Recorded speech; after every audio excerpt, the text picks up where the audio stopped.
Olá pessoal, vamos agora para uma aula de América Pré-Colombiana, aqui da América Pré-Colombiana 2, porque já tem um vídeo sobre as civilizações matrizes, tá? Para quem quiser é só entrar lá no canal do YouTube. América Pré-Colombiana 2, aqui eu vou falar só sobre os maias, que é a primeira grande civilização da Mesoamérica. Olha lá os maias. Os maias estão localizados em parte aqui do sul do México e parte da América Central, tá? A maioria da civilização maia está na Península de Yucatán, tá bom? A Península de Yucatán, que é essa daqui, só por curiosidade, foi onde caiu o é, o meteoro que acabou com a vida dos dinossauros na Terra, tá? Só uma curiosidade. Mas vamos lá. Então aqui dá para ver a primeira característica dos maias. A maioria das cidades estão onde tem rios e território mais planos. Poucas cidades estão na região montanhosa. Lembrando que toda a costa do Pacífico, né, da América tem uma cadeia de montanha alta. Então a maioria está aqui na parte mais litorânea, tá? Ou próxima aos rios. E é, são várias cidades aí que aparecem no mapa, mas só para vocês saberem, a civilização maia chegou a ter 50 cidades, tá? A maioria, todas essas cidades eram cidades-estado.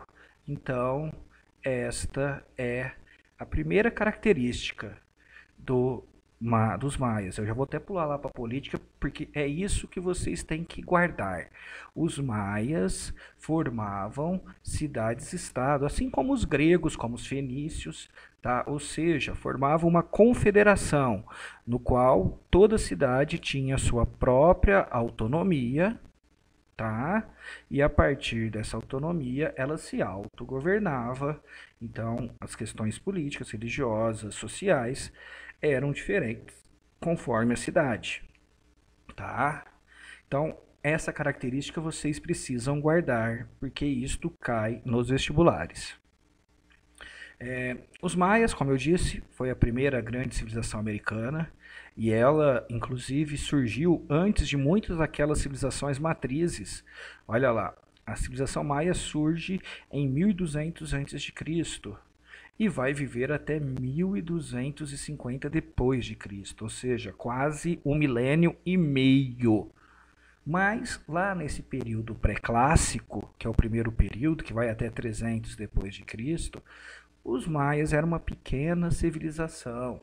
Nós podemos falar que os maias se transformam naquela civilização que a gente estuda, com todos os seus feitos, no período clássico, tá? E é, sem dúvida alguma, a civilização americana de maior duração, tá? O auge dos maias vão de 300 depois de Cristo até 900 depois de Cristo, ou seja, 600 anos. Astecas e incas tiveram aí um pouco mais de um século, tá, de auge. Então aí você vê a diferença. Tudo bem que os astecas e os incas tiveram o problema que foi a chegada dos espanhóis. Os maias não. A partir de 900 começa o período da decadência maia, tá? E em 1250 os maias vão deixar de existir como grande civilização. Os espanhóis fizeram muita confusão a respeito disso. Como os maias duraram muito tempo, teve um domínio muito grande na região, havia muito relato sobre os maias. E os espanhóis achavam que os maias ainda existiam como grande civilização quando eles chegavam nos seus relatos. Porém, descobriu que tudo foi um engano dos espanhóis. Existiam maias? Existiam, assim como existem até hoje descendentes de maias. Mas a civilização maia que nós estudamos termina aí 200, quase 250 anos antes dos espanhóis chegarem, tá? Não confundir isto. Outra coisa também que não pode confundir, os astecas estão mais ao norte, tá? Dos maias. Os astecas estão mais ao norte. Então, astecas e maias estão em regiões distintas, não estão no mesmo território. Nem precisa falar dos Incas, né? Afinal, os Incas estão na América do Sul. Então, como eu disse, a política era feita a partir de confederações, né? As cidades eram núcleos já urbanos, que é político e religioso, muito mais sofisticados do que, por exemplo, os Olmecas, tá? Que foi ali que criou um proto-urbanismo. Aqui já há um urbanismo, já há toda uma estrutura dentro da cidade, tá? E a sociedade eu acho engraçado que tem gente que fala assim, dão nomes para a sociedade maia. Não dá para você dar nome. Eles pegam o nome de uma cidade que dava em uma cidade. É igual você falar que todo mundo toda a elite da Grécia era formado por espartanos ou eupátridas. Não é, cada cidade tem a sua. E cada uma vai denominar de uma forma. É um erro conceitual terrível que se comete em livros didáticos. Tá? Há dois grupos em todas as cidades. Aqueles que dominam, que são os governantes, sacerdotes e militares, e aqueles que são dominados, que são o grupo dos comuns, que são os agricultores e prestadores de serviço. Ponto. Eu fico nervoso quando eu vejo denominações aqui de alguns nomes para isso. Tá? Cada cidade vai denominar de uma forma esse grupo dominante, esse grupo comum. Tudo bem? Entenderam? Já a religião e cultura é talvez aquilo dos maias que mais ficou, né? Aquilo que mais guardamos. Então, dentro da religião, eles já tinham uma ideia que o próprio cristianismo carrega isso, né? De terra, que a terra, céu, inferno. Então, mas a deles eram a terra, que é aqui, o céu e o submundo. O submundo seria o inferno. Então eles tinham uma religião nesse sentido muito próximo daquilo que as pessoas acreditam dentro das grandes religiões aí que hoje têm hegemonia no mundo, tá? Eles faziam sacrifícios, geralmente de mulheres virgens e de crianças, mas não é a civilização que mais fazia sacrifício na América. A maioria dos sacrifícios deles eram com animais, tá? A maioria era animais. A civilização que mais vai fazer sacrifício na América pré-colombiana são os astecas com humanos, tá? E depois, em outra aula, eu vou explicar por quê. Olha aqui, eles tinham pirâmides. A pirâmide está aqui, olha, aqui embaixo. A pirâmide é diferente da pirâmide do Egito. Eu sempre falo isso ainda vai cair no vestibular. Qual que é a diferença? A pirâmide, aí não é só dos maias, dos astecas é assim, dos olmecas. As pirâmides na América são templos religiosos. Já no Egito, essas pirâmides são túmulos. Tá? Lá são túmulos, aqui templos. Então, olha aqui, tem escadas, cadê meu mouse aqui? Tem escadas que te levam até na parte de cima, que é o altar. Ali eles faziam os cultos, inclusive os sacrifícios, principais sacrifícios entre os maias, animais, tá? E aqui do lado já nós temos o calendário maio, que ficou muito famoso, porque a última era deles terminariam ali em 2012, em dezembro de 2012.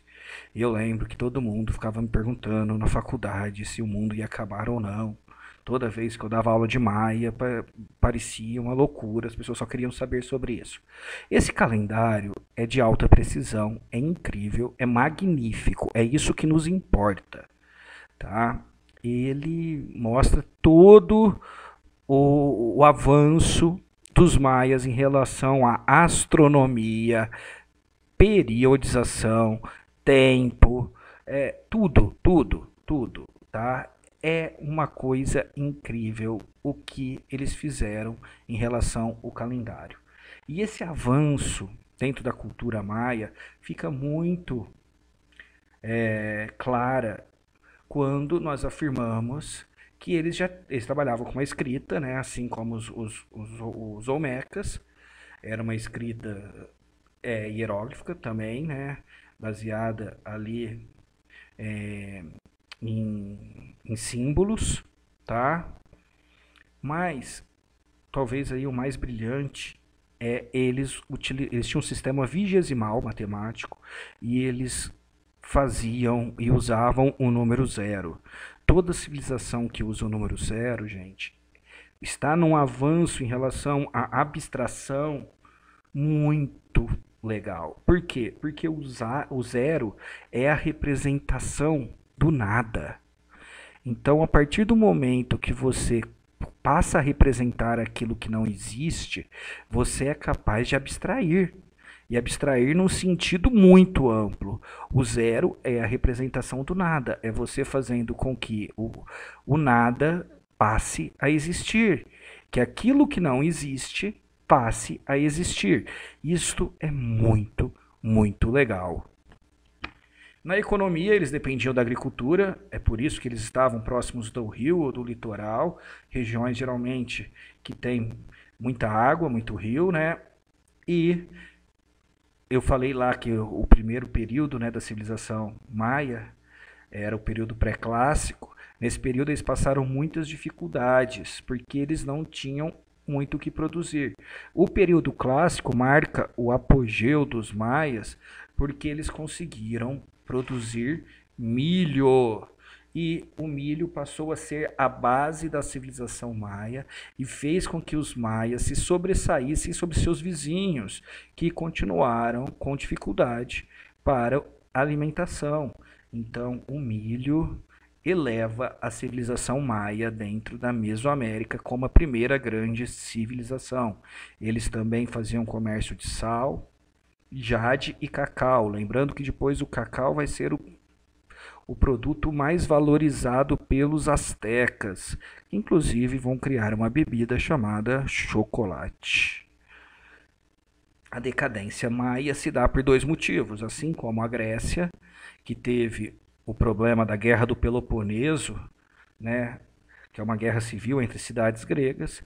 Aqui na América não foi diferente com os maias. Eles também brigavam muito as cidades, queriam uma dominar a outra, e isto foi enfraquecendo todas essas cidades até que ocorreu as guerras internas, tá? E essas guerras foram enfraquecendo, enfraquecendo, enfraquecendo, e depois, junto com uma estiagem, né, ou seja, houve uma seca muito grande dentro do território maia e ali a produção diminuiu muito, então eles estavam enfraquecidos pela guerra e com dificuldade para se alimentar, e a consequência disto é ali aproximadamente em 1250 o fim da civilização maia. É isso, pessoal. Muito obrigado.